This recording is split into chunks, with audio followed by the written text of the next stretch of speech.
उरून ईश्वरपूर शहरात लोकनियुक्त नगराध्यक्ष आनंदराव मलगुंडे यांच्या नेतृत्वाखाली पुण्यश्लोक अहिल्यादेवी होळकर यांच्या पुतळा उभारणीचे काम हाती घेतले असून लवकरच शहरात अहिल्यादेवींचा पुतळा उभा करू असा विश्वास माजी मंत्री आमदार जयंतराव पाटील यांनी व्यक्त केला। अहिल्यादेवी या उत्तम प्रशासक होत्या। त्यांनी आपल्या कुटुंबाप्रमाणे जनतेची काळजी घेतली आहे असे उद्गारही त्यांनी काढले। येथील राष्ट्रवादी काँग्रेस शरदचंद्र पवार पक्षाच्या कार्यालयात पुण्यश्लोक अहिल्यादेवी होळकर यांच्या 301व्या जयंतीनिमित्त अभिवादन करण्यात आले। याप्रसंगी ते बोलत होते।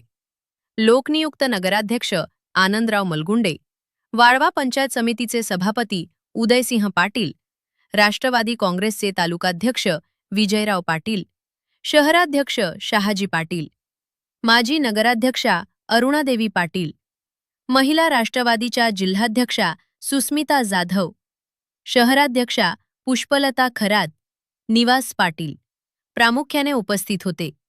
आमदार पाटील म्हणाले, अहिल्यादेवी यांनी देशातील अनेक देवस्थानांसह ज्योतिर्लिंगांचे जीर्णोद्धाराचे काम केले।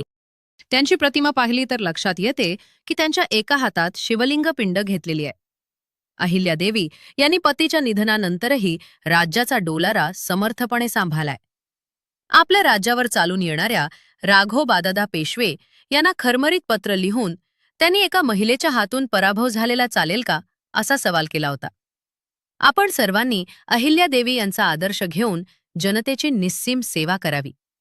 यावेळी सभापती संदीप माने, बाळासाहेब कोळेकर, नगरसेवक डॉक्टर संग्राम पाटील, स्वरूप मोरे, शिवाजी जाधव, सचिन कोळी, माजी नगरसेवक आयुब हवलदार, राहुल नागे, अशोक उरुणकर, मालन वाकळे, सुनंदा साठे, करिश्मा जाधव, विजय देसाई यांच्यासह नगरसेवक व कार्यकर्ते उपस्थित होते।